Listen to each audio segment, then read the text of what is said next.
প্রিয় পঞ্চম শ্রেণীর পরীক্ষার্থী বন্ধুরা, তোমাদের জন্য এই ভিডিওটিতে আমি আলোচনা করতে চলেছি ক্লাস 5-এর প্রথম পর্যায়ক্রমিক মূল্যায়নপত্র 2025, অর্থাৎ ক্লাস 5 অর্থাৎ পঞ্চম শ্রেণীর ফার্স্ট ইউনিট টেস্ট 2025 এর গণিত বিষয়ের সম্পূর্ণ সমাধান।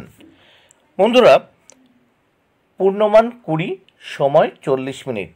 পঞ্চম শ্রেণীর গণিত বিষয়ের সমাধানটি অবশ্যই তোমাদের দেখে নিতেই হবে। পরীক্ষার্থীর নাম, এখানে পরীক্ষার্থীর নাম লিখবে, তোমরা তোমাদের নাম, ক্রমিক সংখ্যার জায়গায় তোমরা তোমাদের পরীক্ষায় রোল নাম্বার লিখবে, বিদ্যালয়ের নামের জায়গায় তোমরা তোমাদের বিদ্যালয়ের নাম লিখবে। পশ্চিমবঙ্গ মধ্যশিক্ষা পর্ষদের নির্দেশ অনুযায়ী নবপ্রবর্তিত পর্যায়ক্রমিক মূল্যায়ন পদ্ধতি অনুসারে প্রশ্নপত্রটি তৈরি। এবার এক দাগে নিচের প্রশ্নগুলির উত্তর দাও। এখানে দেখো 5টি প্রশ্নের উত্তর করতে হবে, 10 মার্ক। প্রত্যেকটি প্রশ্নের জন্য 2 মার্ক করে বরাদ্দ রয়েছে। প্রথমে দেখো ক দাগে 0, 9, 1, 3 সংখ্যা দিয়ে 4 অঙ্কের বৃহত্তম ও ক্ষুদ্রতম সংখ্যা তৈরি করো। দেখো বৃহত্তম সংখ্যা হবে 9, 3, 1, 0, 9310, আর ক্ষুদ্রতম সংখ্যা হবে 1039, মানে 1039। এবার দেখো খ দাগে ভাজক গুণ ভাগফল যোগ ভাগশেষ। দেখো এখানে শূন্যস্থানে কিন্তু এই ঘরগুলো ফাঁকা ছিল, আমি এখানে লিখে দিয়েছি। দেখো ভাজক গুণ ভাগফল যোগ ভাগশেষ। এইবার দেখো এখানে গ দাগে দেখো কি হবে, 4/33 এর থেকে বড় হচ্ছে 5/33। এবার ঘ দাগে দেখো 8 ও 6 এর দুটি সাধারণ গুণিতক লেখো। দেখো 8 ও 6 এর দুটি সাধারণ গুণিতক হচ্ছে 24, 72, 24 ও 72। অঙ্গ দাগে দুটি সংখ্যার গুণফল 1035, একটি সংখ্যা 23 হলে অন্যটি কত? দেখো তাহলে এটা বের করতে হবে 1035 ভাগ 23 সমান কত হবে? 45। তাহলে উত্তর অতএব অন্য সংখ্যাটি 45।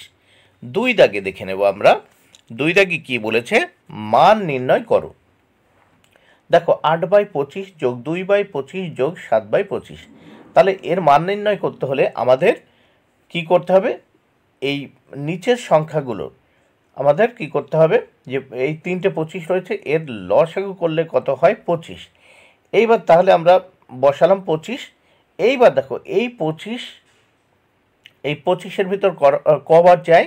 একবার। তাহলে 25 ওকে 25, সেই একবার যাচ্ছে, সেই 1 দিয়ে 8কে গুণ করবো, 8 ওকে 8। তাহলে প্রত্যেক ক্ষেত্রে এখানেও এই 25-25-এর ভিতর একবার যাই, সেই 1 দিয়ে 2কে গুণ করবো, 2 একে 2। এই 25-25-এর ভিতর 7বার যাই, এই একবার যাই। এই 25-25-এর ভিতর একবার যাই, তাহলে সেই 1 দিয়ে এই 7কে গুণ করবো, 7। তাহলে 8 যোগ 2 যোগ 7 বাই কত হচ্ছে? 25। তাহলে 8 যোগ 2 কত হয়? 10, আর 7 17, 17/25। তাহলে উত্তর হচ্ছে কত? 17/25। এবার আমরা নেক্সট পেজ দেখে নেব এই প্রশ্নপত্রের। নেক্সট পেজে কি বলেছে দেখো, বিয়োগ করো। এখানে বিয়োগ করতে বলছে, দেখা যাক। দেখো 5248 থেকে আমাদের বিয়োগ করতে হবে। দেখো এখানে কিন্তু অলরেডি 3 বসানো ছিল, এখানে 2 বসানো ছিল, এখানে বিয়োগটা কিন্তু বসানোই ছিল। দেখো 2126, আমি এই শূন্যস্থানে এখানে 1 বসিয়েছি, আর এই ঘরটি 2 বসিয়েছি। তাহলে দেখো বিয়োগ করলে কত হচ্ছে? 8 থেকে 2 বাদ গেলে কত? 6। এখানে 4 থেকে 2 চলে গেলে 2, এই ওপরে এই 2 থেকে 1 চলে গেলে থাকলে 1। এবার এখানে দেখো 5 থেকে 3 চলে গেলে থাকলো কত? থাকছে কত? 2। এইবার 4 দাগে গুণ করো। গুণ করতে হবে কত? দেখো 438 গুণ 13। তাহলে গুণ করলে কত হয় দেখে নেওয়া যাক। প্রথম এই 3 দিয়ে গুণ করব। 3 দিয়ে প্রথম 8কে গুণ করছি। দেখো 3 দিয়ে 438কে প্রথম গুণ করব। 3 8 24, 4 হাতে থাকলো 2, 3 দিয়ে 3কে, 3 3কে 9, আর 2 11, 1 হাতে থাকলো 1, 3 দিয়ে 4কে গুণ করব, 3 4 12, আর 1 13। তাহলে এবার এক ঘর কেটে নিলাম, 4-এর নিচে গুণ চিহ্ন দিলাম। এবার 1 দিয়ে গুণ করব 438কে। দেখো 8 ওকে 8, 3 ওকে 3, 4 ওকে 4। এবার যোগ করব। দেখো এই 4 বসে গেল, 8 আর 1 9, 3 আর 3 6, 4 আর 1 5। তাহলে 5694। 5 দাগে দেখো, 5 দাগে দেখে নাও। 5 দাগে কি বলেছে, ভাগফল ও ভাগশেষ নির্ণয় করো। দেখো 1,23,100 ভাগ 23, 23 দিয়ে আমরা 1,23,100কে ভাগ করব। প্রথম 123-এর ভিতর দেখো 23 কতবার যায়, 5 বার, 5 বার দিলাম 115। তাহলে 123 থেকে 115 এখানে বিয়োগ করতে হবে। তাহলে দেখো 5 আছে কত হলে, ওপরে 3 আছে ছোট, ওর আগে মনে মনে 1 ধরে নিলাম, 13 হয়ে গেল। 5 আছে কত হলে 13 হয়, 8 5 13, হাতে থাকলো 1 আর 1 2, 2 থেকে 2 চলে গেলে কত, 0। আবার এইদিকে 1 থেকে 1 চলে গেলে 0, 22 বসে না। এইবার 1 নিচে নামালাম, কত হলো 81। 81-র ভিতর 23 কতবার যায়, 3 বার, 69, 3 23 69। তাহলে 9 আছে কত হলে, এই উপরে 1 মানে 11, 11 হয়, 2 হলে হাতে থাকলো 1, 6 7, 7 আছে কত হলে 8 হয়, 1 হলে 12। এবার এই একটা শূন্য নিচে নামালাম, কত হলে 120। 120-র ভিতর 23 কতবার যায়, 5 বার, তাহলে 115। 120 থেকে 115 চলে গেলে থাকে 5, এই উপর থেকে একটা শূন্য নামালাম, 50 হয়ে গেল। 50-এর ভিতর 23 কতবার যায়, 2 বার, 23 দুগুণে 46। তাহলে 50 বিয়োগ 46 মানে নিচে থাকবে 4। তাহলে ভাগফল কত হচ্ছে, ভাগফল সমান সমান 5,352 আর ভাগশেষ হচ্ছে 4।